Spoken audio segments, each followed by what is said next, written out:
Simeon's coughing.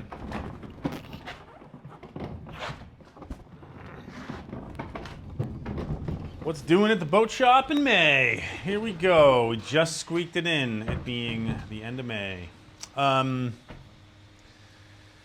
Well, the last time you were here, I think there was a boat there. That's now happily bobbing at its mooring in Maine. So one down, couple to go. This dory over here is essentially ready to go. I'm just waiting on some thole pins. I've got one of our gung-ho apprentices. He doesn't get here much because he lives in Topsfield, I think, and little Harvey, not so little anymore. He's got a lathe in his house, and so he's making some thole pins. They'll go in that boat, so I'm waiting on him to do that. And this dory here is affectionately called the Sea Dog. So we had our spring launch last weekend. We had some very energetic youth here, and they asked if they could name the boat. Me, of course, knowing this was going to get painted, said sure, do it in pencil. And so they did. They called this the Sea Dog. But this will get painted over. This guy's getting pretty close to being done too.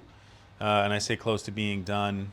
We're into the rail part of our game here, trying to figure out how to get the rails in. Now this is going to be for a lifeguard in Westerly, Rhode Island, and they have races with these boats, and there are some peculiarities that they like to employ for those races in particular. So we're trying to incorporate those things.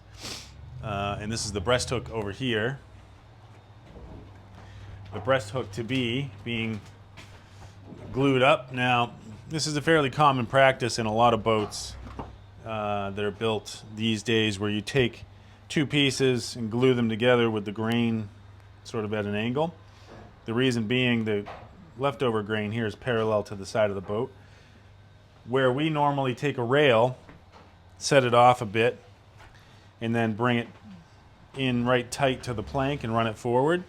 They don't like that because they can't reach underneath and grab it as the lifeguards do when they're going up and down the beach. So we're going to leave it offset all the way up forward, make a little notch in the breast hook so they have a finger hold, and we'll do something similar back aft so they can grab it and run up the beach. Over here we're starting a new skiff. This is going to be what we call a Deer Island skiff or an Asa Thompson skiff. Basically, like a pretty standard little three-plank rowing skiff. And I was just dragging the fiberglass box around here because although we are a traditional boat shop, it doesn't mean we have not employed some modern practice. And Lowell's Boat Shop historically remained competitive by employing modern practice from time to time. And so really since the early 1980s, the Lowells and the Odells, I guess at that point, started to make these boats. They build them the traditional way, and then they would sheathe the outside of the bottom and the first plank with fiberglass. And then what they would do is they would just epoxy coat the bottom and the garboard on the inside. And that process was good for the time and innovative for the time.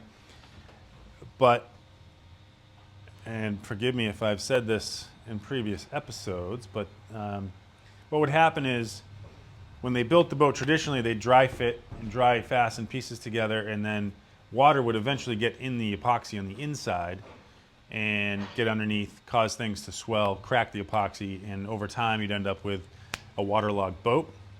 What we started doing about 10 years ago was we would make the bottom, just as we have here, take fiberglass, and before we put anything on it, give it a sheet of fiberglass and epoxy and sand it, ready for paint, done. Then we'll make the garboards, and we'll do the same thing with those, fiberglass them. And then when those go on, you've got a good fiberglass barrier on the bottom and the inside of the garboard, and water should never penetrate that. We try to perforate that that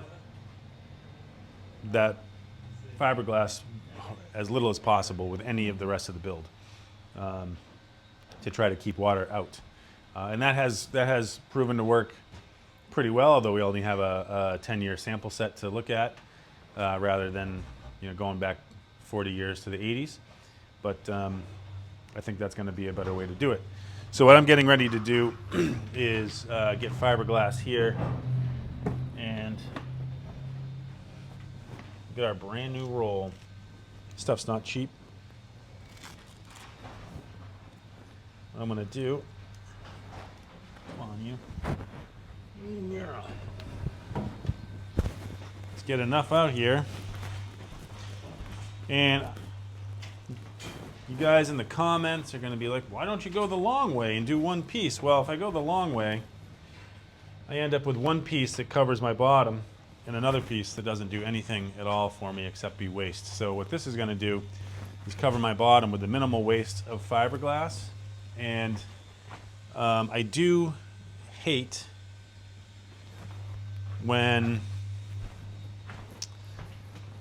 throwing away fiberglass, because it really doesn't ever go anywhere. Occasionally a piece of wood that has been fiberglassed will accidentally find its way into the wood stove and everything burns, and then you're left with a little piece of fiberglass at the end. So what that tells me is no matter what you do, if you throw this away and it goes into a landfill, it's going to be there forever. Well, talk amongst yourselves while I get a pair of scissors. I'll be right back.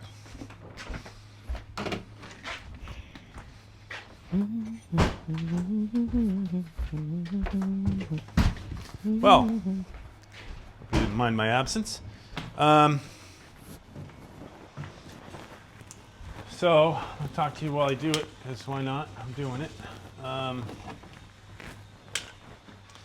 So anyway, what we'll do is we'll get the fiberglass over the top. We'll get it cut to shape, and then once it's on dry, we will then dump epoxy on top and work it through. Now, it changes a little bit depending upon the time of year for us. It's a little harder to get this epoxy through the fiberglass in the winter. In the summertime, because of the heat scenario, it's a lot less viscous and it just soaks right in, and you get good adhesion to the plywood. Sometimes in the winter what I'll do is I'll run the epoxy, get it all through and saturated, and then I will go over it with a heat gun to really try to get it to soak into the plywood or the bottom below, and also to start the chemical reaction, because the epoxy usually needs a little bit of heat to get going. And there you have it. And so the continuity of the glass on something like this does not adversely affect the strength of it all, because this isn't really for strength. It's more of an abrasion layer and a sealing layer. So the fiberglass is there. If it were just epoxy, the epoxy is more likely to wear through and end up with bare wood.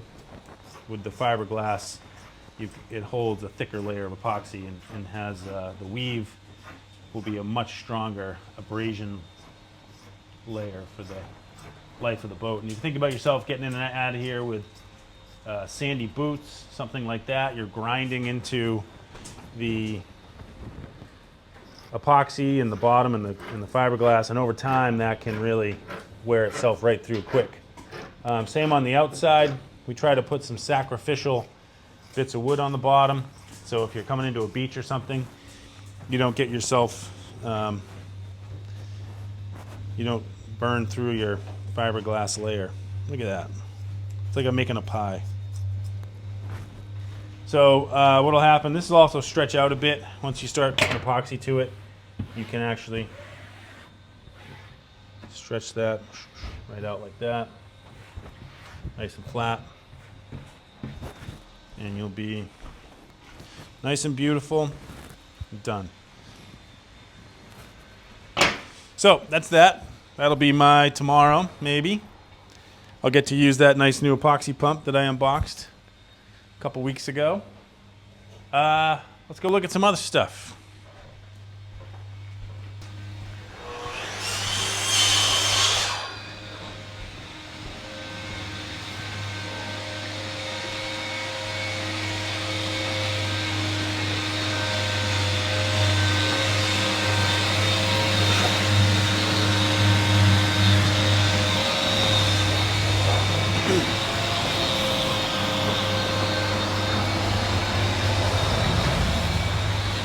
So these guys are getting that's our last of our program dories. They're getting ready for the season. This is Noel and one of his sons. They're both apprentices. This is officially apprentice time, but we're a little bit wound down for the season on that. And this guy's outside. Yesterday, during the apprentice time, we wheeled this outside on its cart. It's going to be, in about a week, it's going to get on a hydraulic trailer and go to Virginia, actually. And so it's out here so that we can block it up, put it on jack stands so the trailer can get underneath.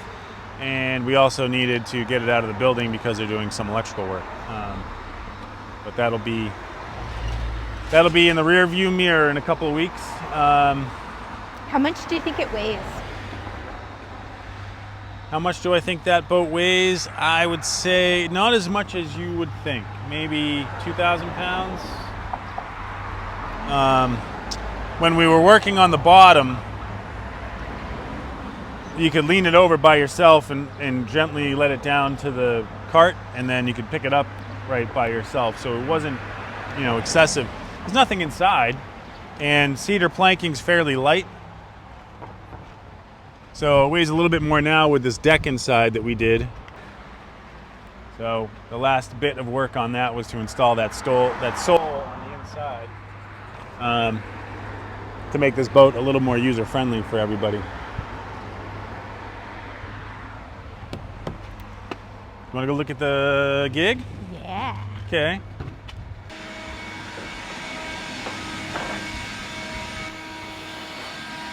All done here.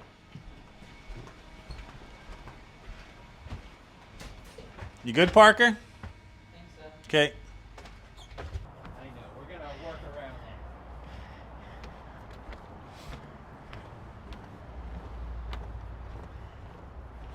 So this is a Bantry Bay Gig, the official boat of the Atlantic Challenge, which is a multinational organization. There are teams from, I don't know how many countries. I heard the other night, but I can't remember now.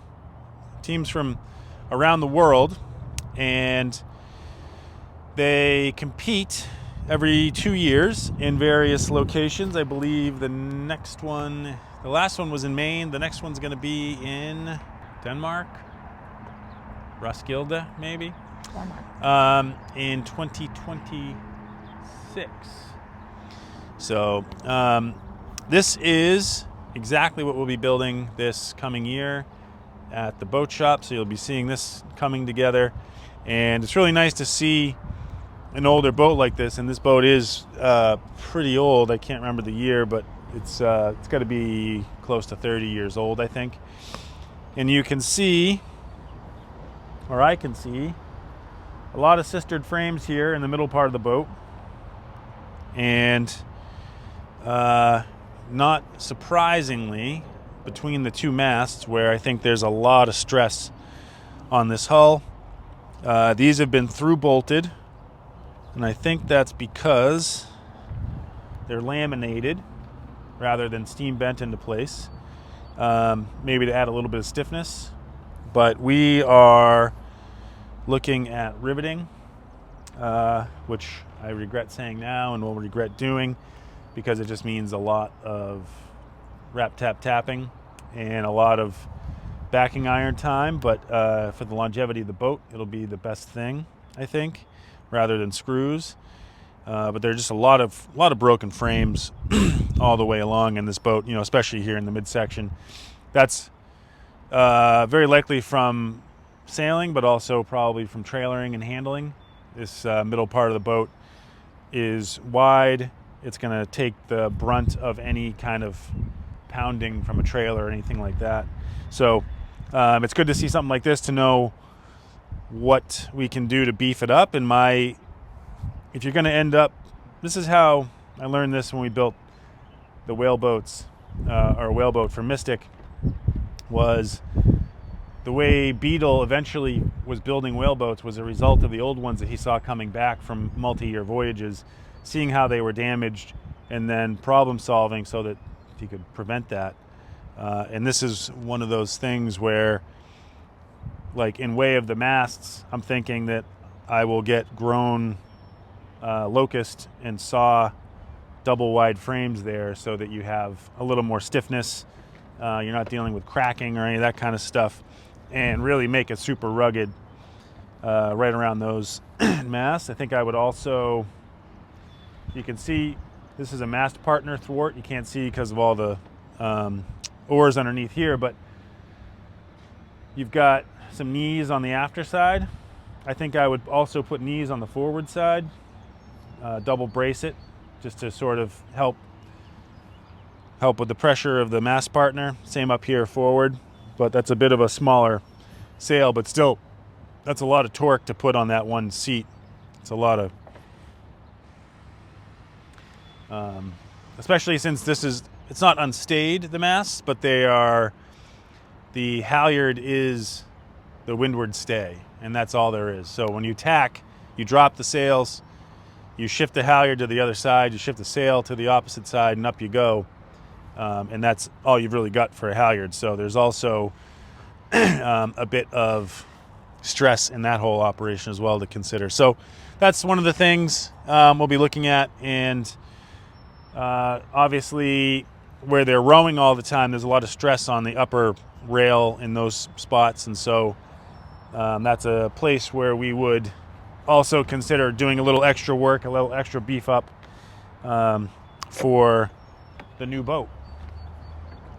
And then one of the things that I was looking at back here, and again, it's keeping with tradition or doing what you think might be best. And that doesn't come up.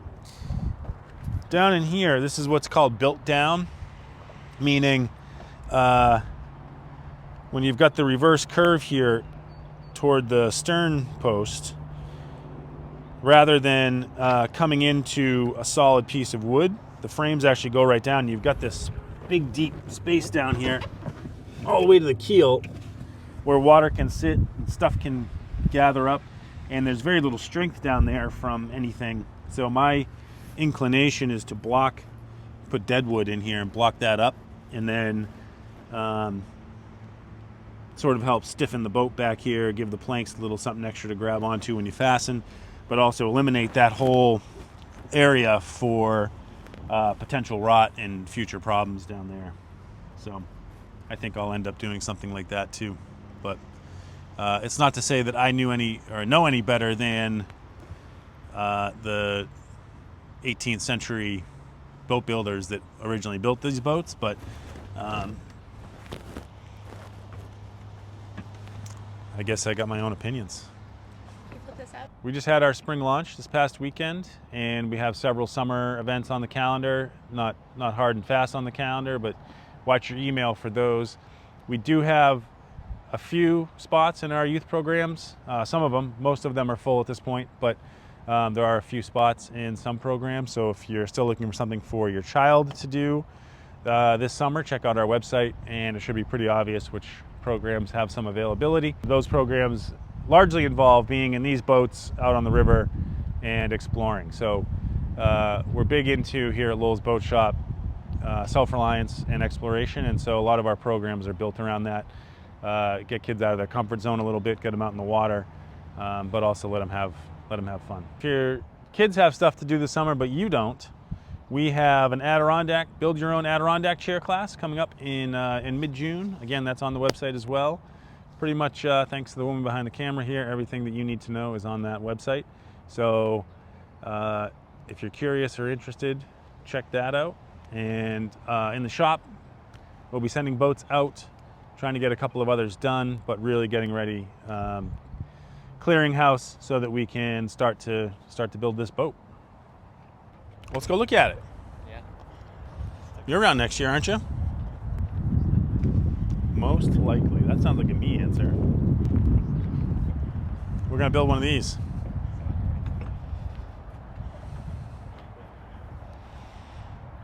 It is pretty cool. It looks a lot smaller when it's sitting here in the water though, doesn't it?